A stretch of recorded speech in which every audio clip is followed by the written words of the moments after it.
बात कि आपने इस समय जो अभिभावकों की मांग है उसको आप अपने चैनल पर दिखा रहे हैं। आपने जो बात की कि किताबें जो कह रहे हैं कि हम अपने ही स्टॉल से देंगे, स्टॉल की बात तो बहुत दूर हो गई है। कई लोग तो अपने स्कूल को ही दुकानों का अड्डा बना लिया है। और इसमें वो लोग बहुत हैं जो सफ़ेद पोस्ट नेता लोग हैं जिनके ऊपर संरक्षण है। उन्होंने क्या करा है, अपने स्कूलों से ही किताबें बिकवाते हैं। तो उन पर मैंने एक बार डीएम साहब से भी कहा था कि आप इसको हटवा के एक काम करिए, एक स्कूल जो शिक्षा व्यवसाय का माध्यम नहीं होता है, आप उस पर लिखवा दीजिए कि ये व्यापार है, यहाँ से किताबें भी बिकेंगी, यहाँ से ड्रेस भी बिकेंगी, यहाँ से हर व्यक्ति का अनाज भी बिकेगा। नहीं, ड्रेस से एक बात और याद आ रही है कि स्कूल्स में ये भी कहा जाता है कि एक पर्टिकुलर दुकान है, आपकी जो ड्रेस है वो उसी दुकान से मिलेगी, तो इसमें भी कोई कनेक्शन रहता है क्या? ये बिल्कुल कनेक्शन रहता है, मोटा कमीशन पहुँचता है प्रबंधक तक। प्रिंसिपल तो एक माध्यम भी नहीं होता है, वो तो केवल बस बैठता है। जब आप बात करने जाएंगे तो वो कहते हैं कि मैनेजर साहब से बात करिए, मैनेजर मिलते नहीं हैं। तो उन्होंने एक अच्छा माध्यम बना रखा है, फीस मोटी वसूलते हैं, जबकि सरकार का स्पष्ट उल्लेख है कि एनसीईआरटी की बुक्स चलेंगी। एनसीईआरटी की बुक्स जिनका कोर्स 800 से 2000 के बीच में मैक्सिमम होगा, वो कोर्स आज हम 6000 से लेके 20000 तक देते हैं। अभिभावक बहुत परेशान है क्योंकि कोविड टाइम से निकला है, महंगाई पूरी सरेआम चल रही है, वो परेशान है कि कैसे हम अपने बच्चों को पढ़ाएंगे। लेकिन ये स्कूल वाले मनमानी पे उतारू हैं। और अभी आपने 10% फीस की बात, बढ़ोतरी की बात की, तो सरकार ने 10% बढ़ाने की बात की, इनके समझ में आ गई। लेकिन जब उन्होंने 2018 में एक्ट लेके आए थे कि इससे ऊपर फीस नहीं रखेंगे, वो बात किसी की समझ में नहीं आई कि 20000 से ऊपर फीस नहीं होनी चाहिए। सब स्कूलों के इंफ्रास्ट्रक्चर आप उठाएंगे, जो उनकी फीस की गाइडलाइन है 20000 से एबव ही फीस निकल रही है। अवस्थी जी, एक बात और बताइए, आप काफ़ी समय से छात्रों के साथ जुड़े रहते हैं, तो जैसे कि लोग कमेंट्स में ऐसा कर रहे हैं कि आप लोग स्कूलों के बारे में नहीं जानते, स्कूल में जाके पूछिए वो किस समस्या से जूझ रहे हैं, या वहाँ के शिक्षक 5-5, 6-6 हज़ार पे नौकरी कर रहे हैं, तो क्या कहेंगे कि यह उनकी मनमानी सही है? देखिए, ये बिल्कुल गलत है। मैं कई स्कूलों में खुद गया था और मैंने ये पूछा कि आपको कितने बच्चों की फ़ीस नहीं मिली। मुझे जिन भी प्रिंसिपल ने जवाब दिया उन्होंने यही कहा 80 से 90% बच्चों की फ़ीस आ गई। लेकिन जब मैं उस स्कूलों के शिक्षकों से मिला तो उन्होंने मुझे यही बताया कि जो मुझे 10,000 सैलरी मिलती थी वो 4,000 दी गई है, 3,000 दी गई है। तो ये बीच का बचा हुआ पैसा मैनेजर जो प्रबंधक हैं स्कूलों के, उन्होंने कहीं ना कहीं इसका गोलमोल किया है। कोरोना टाइम पर भी शिक्षकों से लूट की है, जबकि सरकार सभी एक नियम है कि शिक्षा से जो ट्यूशन मनी आती है, ट्यूशन मनी सिर्फ और सिर्फ शिक्षकों की होती है। तो ये पूरी तरीके से व्यापार करने के इरादे में उतरे हुए हैं अभिभावक संघ। इसीलिए अब क्योंकि बहुत दिन हो गए हैं, कोविड का बहाना बनाया कि स्कूल बहुत परेशान थे, पिछली पूरे वर्ष की किसी भी स्कूल की अगर वो मुझे एक पेपर में निकाल के दें कि मेरे इतने बच्चों की फीस बाकी है, किसी भी स्कूल की 10% से ऊपर फीस बाकी नहीं है। फिर क्यों शिक्षकों के साथ अन्याय हो रहा है, फिर क्यों अभिभावकों के साथ अन्याय हो रहा है, इसी को लेकर अभिभावक संघ बिल्कुल फूंकने वाला है और बहुत जल्द आंदोलनों की तैयारी कर रहा है। और अब स्कूल वाले सचेत रहें, स्कूलों को व्यापार का अड्डा हम बिल्कुल नहीं बनने देंगे। हमारे साथ डॉक्टर साहब हैं। सर बताइए, क्या ऐसा लगता है कि स्कूलों में जो व्यापार, जैसा कि आप लोग कह रहे हैं कि एक व्यापार बना दिया गया है, तो क्या कहेंगे, अभी आगे क्या करने वाले हैं आप? व्यापार तो बहुत छोटी चीज़ है। जिस प्रकार से एक गलत काम कहा जाता है, धंधे वाले लोग बन चुके हैं।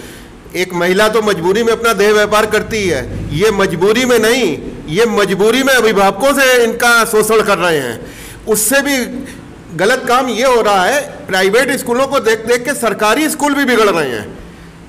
3 महीने की एडवांस में जो फीस ली जाती है वो हाल अब केंद्रीय विद्यालयों में भी पहुंच चुका है, जबकि वो सरकारी स्कूल हैं। क्या वहाँ टीचरों को 3 महीने की एडवांस सैलरी दी जाती है?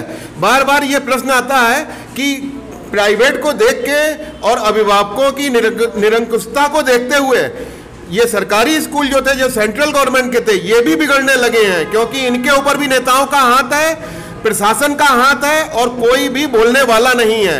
एक चीज़ और है, जब किसी टीचर की नौकरी लगती है, वो जिस महीने में आएगा उसको उस महीने से सैलरी दी जाती है। अगर वो दिसंबर में आया तो दिसंबर से, बच्चा अगर कहीं से ट्रांसफर होके आया या मजबूरी वर्ष नहीं पढ़ा है तो उससे 1 अप्रैल से ही फीस ली जाती है पूरी 12 महीने की। क्या किसी टीचर को अगर 6 महीने पढ़ाया साल भर की फीस दी जाएगी? इन्होंने लूट का ऐसा अड्डा बना रखा है कि जिसको देख के शर्म आती है। और जो मंदिर कहलाते थे पहले विद्यालय, अब मंदिर नहीं, ये नौटंकी शाला बन चुके हैं।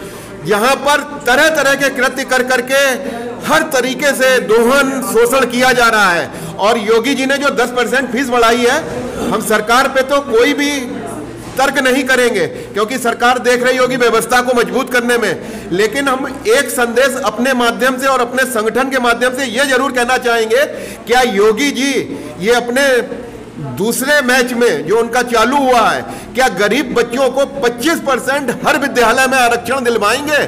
क्योंकि कहा जा रहा है सबसे ज्यादा निगाहें इसके ऊपर ये होती हैं, क्योंकि जो कॉन्वेंट स्कूल हैं उसमें पूंजीपति लोगों के बच्चे पढ़ते हैं, अधिकारियों के बच्चे पढ़ते हैं, और ये लोग सबसे ज्यादा भेदभाव करते हैं। ये नहीं चाहते किसी गरीब का, किसी कुली का, किसी रिक्शे वाले का बच्चा इनके पास बैठे, क्योंकि समाज में जो धारणा है भेदभाव खत्म हो, जो गांधी जी कहते थे, उसको यही लोग नहीं चाहते हैं कि हो। हमारी बस एक अपील है कि हम इस सत्र में देखेंगे कि हर स्कूल ने, कॉन्वेंट ने 25% सीटें भरी हैं या नहीं, उसके खिलाफ हम लोग उग्र आंदोलन करेंगे, उग्र आंदोलन करेंगे। नहीं तो अभी कुछ लोगों का ऐसा भी कहना है कि आप अपने बच्चों को जब फीस अफोर्ड नहीं कर पा रहे, लगता है कि प्राइवेट स्कूल में अपने बच्चों को नहीं पढ़ा सकते हैं, तो क्यों ना हम अपने बच्चों को सरकारी स्कूल में पढ़ाएं। पर वहीं दूसरी तरफ एक बात और भी आती है, जितनी सरकारी सुविधाएं जो गवर्नमेंट जॉब में है उनको मिलती हैं, तो वो बाकी सारी लेना चाहते हैं, लेकिन अपने बच्चों को सरकारी स्कूल में पढ़ाना नहीं चाहते। जैसे कि कोई सामान ही हो गया जिस पे उन्हें छूट मिल रही है, वो वहाँ से खरीदेंगे, उनके पास कैंटीन्स की सुविधाएं दी गई हैं या रेलवे की तरफ से कोई सुविधा है, वो तो वो नहीं छोड़ते, लेकिन स्कूल में, वो सरकारी स्कूल में बच्चों को अपने नहीं भेजना चाहते। क्या कहेंगे?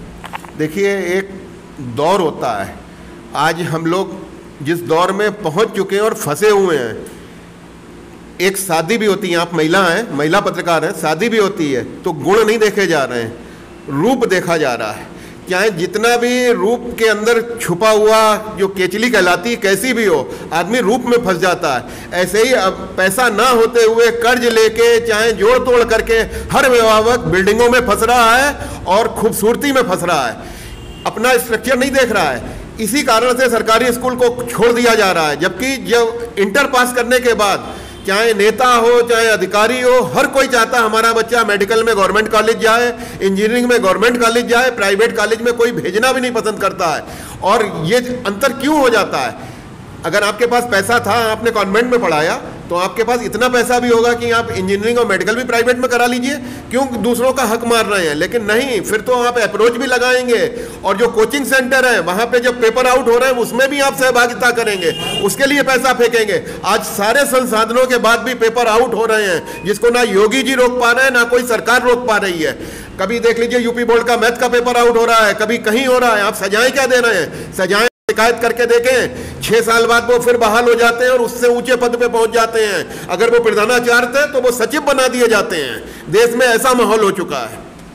एक और अभिभावक हैं हमारे साथ, जो लगातार इस चीज़ के लिए अपनी आवाज़ उठाते रहते हैं, अभिषेक मोहन जी। क्या लगता है सर, कैसे इन चीज़ों से आप निजात पा पाएंगे? देखिए, इसमें कहीं ना कहीं अभिभावक की तो गलती है ही, उसके कहीं ज़्यादा मुझे लगता कि पूरे देश में, सिर्फ अपने ही प्रदेश की बात नहीं कर रहा हूँ, सभी प्रदेशों की सरकारें इन शिक्षा माफियाओं के आगे नतमस्तक हैं। और उसकी वजह मुझे कुछ बताने की ज़रूरत नहीं है, इतना अनुमान हर कोई लगा सकता है। जैसा कि अभी ये योगी जी ने आदेश दिया है कि 10% फीस बढ़ाने का, तो मुझे ये नहीं समझ में आता कि ये इन्होंने किस बेस पे दे दिया, जब कोरोना काल में इन्होंने किसी निजी स्कूलों वालों ने किसी भी अभिभावक से 1 महीने की भी फीस नहीं छोड़ी।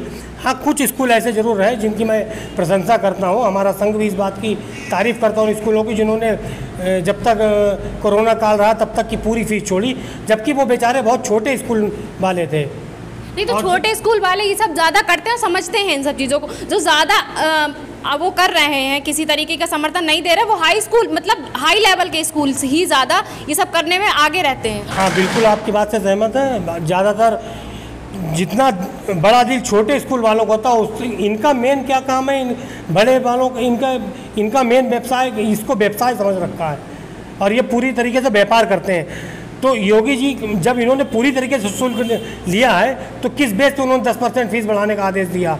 क्या उन्हें अपनी जनता के ऊपर बिल्कुल तरस नहीं आया? कोरोना काल में आपने तो कोई आदेश ऐसा नहीं दे दिया कि अभिभावक की आप फीस छोड़ें। या लॉकडाउन काल तक की उतनी फीस आप छोड़ने का आदेश दे सकते थे। फिर अभी एक ये इन्होंने उसके बाद नया आदेश, अभी कल मैंने एक न्यूज़ चैनल पे देखा कि आप कोई ड्रेस नहीं बेच सकते हैं, स्कूल वाले कोई किताबें नहीं बेच सकते हैं, कोर्स नहीं बेच सकते। तो आपने ये आदेश किस बेस पे दिया कि आपको नहीं पता है कि सिर्फ स्कूल से किताबें बेचने वाले कुछ ही % स्कूल वाले हैं, अन्यथा ज़्यादातर की तो दुकानें बंदी होती हैं, बुक सेलर उनके बंदे होते हैं। तो अभी अगला कदम आपका क्या रहने वाला है? हम लोग इन्हीं शिक्षा माफियाओं की लूट के खिलाफ अभिभावकों के साथ एक बड़ा आंदोलन करेंगे। अगर सरकार समय रहते समझ जाती तो ठीक है, नहीं तो हम लोग का आंदोलन उग्र रूप लेगा।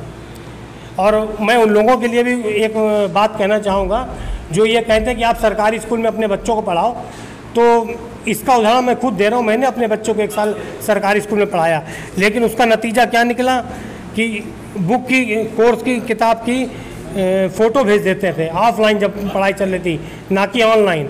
ऑफलाइन में भेज के कहते थे कि ये लेसन याद करके आना या ये रिवाइज़ करो।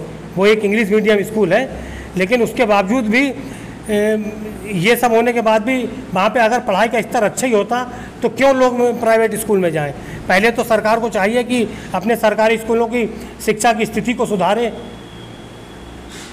राम जी अवस्थी, अभी आपने जैसा कहा कि जो फीस है वो कुछ बच्चों की 90% तक जमा हो जाती है, लेकिन ऐसा भी होता है स्कूल्स में कि लोग बच्चों के मार्कशीट रोक ली जाती है। जब तक उनकी फ़ीस नहीं जमा होगी उनको उनकी मार्कशीट नहीं दी जा रही है, उनको नेक्स्ट क्लास में भेजा नहीं जा रहा, उनका एडमिशन रोका जा रहा है। ऐसा हो रहा है ना? देखिए, ऐसा हो रहा है।